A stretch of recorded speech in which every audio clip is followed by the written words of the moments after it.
بسم اللہ الرحمن الرحیم۔ السلام علیکم پیارے دوستو، آج میں آپ کو بتاؤں گا اتوار کے دن کا وظیفہ۔ کیا آپ رزق کی تنگی کا شکار ہیں؟ کیا آپ کے رزق میں برکت نہیں ہے؟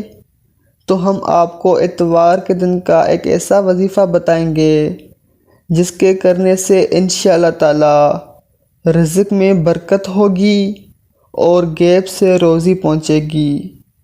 ہر اتوار کے دن آپ نے کسی بھی وقت 1000 مرتبہ یا حیو یا قیوم پڑھنا ہے۔